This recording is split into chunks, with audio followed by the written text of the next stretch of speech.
رحلة الإنسانية الكبرى من العدم للعدم، قصة البشرية اللي محدش حكاها كاملة. أنا عارف إن في سؤال بيلف في دماغك دلوقتي: إحنا جينا منين ورايحين على فين؟ ليه الأمة الإسلامية كانت في القمة وبقت دلوقتي بالشكل ده؟ وإمتى هنرجع تاني؟ تخيل معايا لحظة ما كان العالم كله عبارة عن ظلام، مفيش حاجة خالص، لا زمن ولا مكان، لحد ما ربنا قال كن فيكون وبقى فيه كل حاجة. هل تعرف إن القرآن قال من 1400 سنة إن الكون كان كتلة واحدة واتفتق؟ عارف إن النظرية دي العلماء اكتشفوها في القرن العشرين؟ هل فكرت قبل كده ليه الإنسان هو الوحيد اللي عنده حضارة وتاريخ وعلم من بين كل المخلوقات؟ تعالوا نسافر في الزمن من أول لحظة في الكون لحد لحظتنا دي، رحلة مش هتنساها أبداً. قبل ما أقولك إيه اللي هنشوفه في الرحلة دي، عندي سؤال: لو قلتلك إن في تشابه غريب بين انهيار الحضارات وإن كلها بتنهار بنفس الطريقة، هتصدقني؟ أيوة فعلا، في آخر أيام كل حضارة في 5 علامات بتظهر قبل السقوط مباشرة. ولو بصيت على المجتمعات الحالية هتلاقي إن في مجتمعات وصلت للعلامة رقم 4 من السقوط. استنى معايا وهتعرف العلامات دي كلها. في رحلتنا هنمشي على 7 محطات كبيرة، كل محطة هتاخدنا لعالم مختلف تماماً عن اللي قبله. المحطة الأولى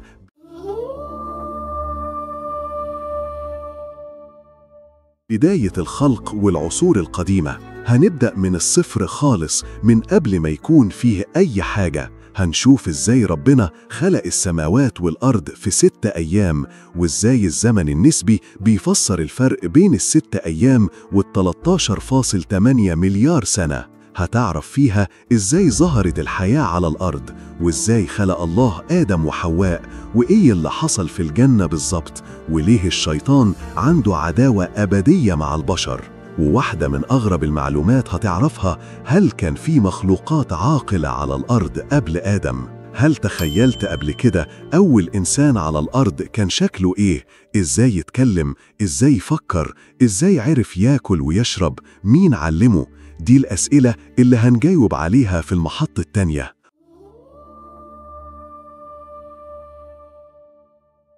محطة العصور الحجرية وعصور ما قبل الحضارات. هنروح للوقت اللي كان فيه الإنسان الأول بيتعلم يكتشف العالم، وقت ما كان الإنسان بيتصارع مع الطبيعة عشان يعيش. هل تعرف إن البشر الأوائل كانوا عايشين بمخ حجمه يساوي مخنا دلوقتي؟ هنعرف مين هم النياندرتال والهومو سابينز، وليه البشر الحاليين كلهم من سلالة واحدة بس. هتشوف إزاي اكتشف الإنسان النار، وإزاي صنع أول أدوات من الحجر، وإزاي يتعلم الزراعة اللي غيرت مجرى التاريخ البشري كله. وأهم سؤال هنجاوب عليه: هل قصة آدم وحواء تتناقض مع ما يقوله العلم عن تطور الإنسان؟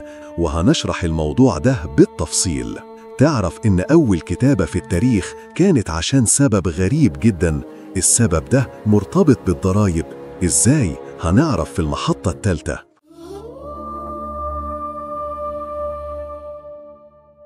وهي الحضارات الأولى القديمة. هنشوف إزاي اتكونت أول حضارات في التاريخ في مصر وبلاد الرافدين ووادي السند والصين. هل تعرف إن الهرم الأكبر كان مبني بدقة هندسية عجيبة لدرجة إن العلماء لحد دلوقتي محتارين إزاي المصريين القدامى عملوه؟ هتعرف إن أول قانون مكتوب في التاريخ كان شريعة حمورابي، وإن البابليين عرفوا الفلك والرياضيات من آلاف السنين.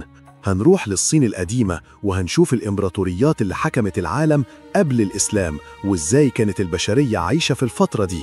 تخيل إن رسول الله صلى الله عليه وسلم بعت جواب لملك الروم وملك الفرس، ورد فعلهم كان مختلف تماماً. عارف إيه اللي حصل بعد كده؟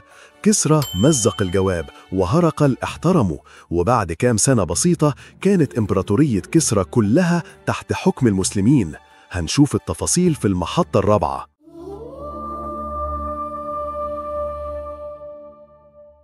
وهي العصور الوسطى والحضارة الإسلامية. هنشهد لحظة ميلاد الإسلام وظهور النبي محمد صلى الله عليه وسلم، وإزاي غير وجه التاريخ البشري كله. هل تعرف إن الخلافة الإسلامية في أوج قوتها كانت مساحتها أكبر من الاتحاد الأوروبي دلوقتي ب3 مرات، وإن المسلمين وصلوا لأسبانيا وجنوب فرنسا وشرق أوروبا؟ هنعرف إزاي كان المسلمين بيقودوا العالم علمياً وحضارياً، وإن أول جامعة في التاريخ كانت جامعة القرويين في المغرب اللي أسستها فاطمة الفهرية سنة 859 ميلادية. هتشوف إمبراطوريات إسلامية ضخمة زي العباسيين والأمويين والفاطميين والأيوبيين والمماليك والعثمانيين، وإمبراطوريات غير إسلامية زي البيزنطيين والمغول. هل تعلم إن سقوط الأندلس كان ممكن يتمنع، وإن السبب الرئيسي للسقوط ما كانش القوة العسكرية للأسبان، لكن كان حاجة تانية خالص؟ السبب ده هنتكلم عنه في المحطة الخامسة،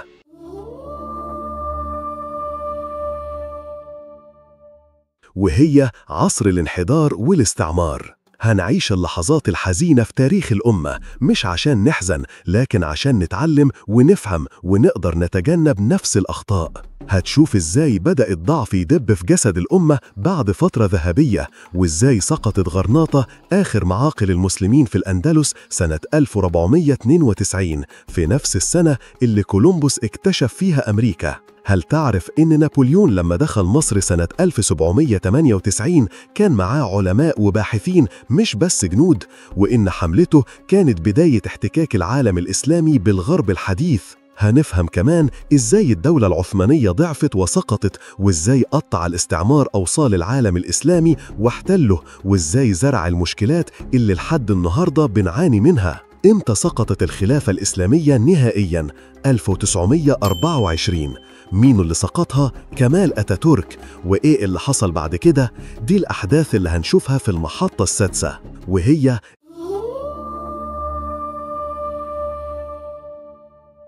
العصر الحديث والمعاصر. هنشوف التغيرات الكبيرة اللي حصلت في القرن العشرين، وإزاي يتقسم العالم الإسلامي لدول قومية بعد سقوط الخلافة العثمانية. هنفهم كمان إن العالم العربي والإسلامي كان مسرح للصراع العالمي بين أمريكا والاتحاد السوفيتي، وإن الحروب العالمية غيرت خريطة العالم تماماً.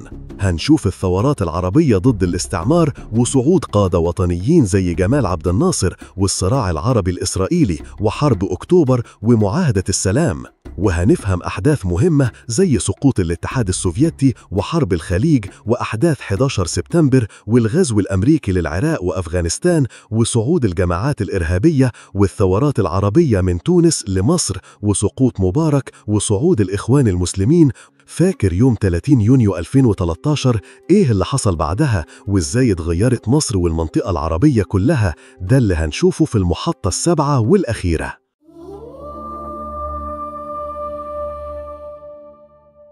وهي مصر من 30 يونيو لليوم. هنعيش أحداث السنين الأخيرة اللي عشناها كلنا من بعد 30 يونيو 2013 وبداية حكم الرئيس السيسي. هنشوف إزاي اتغيرت مصر والمنطقة العربية، والإنجازات والتحديات والمشاريع القومية والتغيرات الاقتصادية. هنحلل الوضع الحالي والتحديات اللي بتواجهنا والمستقبل المنتظر للمنطقة العربية والإسلامية. قول لي بقى، بعد ما عرفت هنتكلم عن إيه، أنت شايف أي محطة فيهم أهم من التانية؟ وإيه الفترة اللي نفسك تعرف عنها أكتر؟ اكتب في التعليقات وهنركز عليها أكتر في الحلقات. يعني باختصار هنقدم سلسلة مش موجودة في أي مكان تاني في العالم العربي. هنمشي في رحلة من أول لحظة في الكون لحد النهاردة، رحلة لا تقل عن 10,000 حلقة هتغير نظرتك للتاريخ والعالم والمستقبل، وهتقدر تربط الماضي بالحاضر وتفهم سبب كل الأحداث اللي بتحصل حوالينا. ما تنساش تعمل متابعة وشير عشان توصلك كل الحلقات على طول. وهنبدأ رحلتنا من الحلقة الأولى، خلق السماوات والأرض، كيف بدأ كل شيء من العدم. لو عندك أي سؤال أو موضوع عايز نشرحه في السلسلة سيبه في التعليقات وهنخصص له حلقة كاملة. خلينا نبدأ رحلتنا مع بعض في أكبر سلسلة تاريخية باللغة العربية.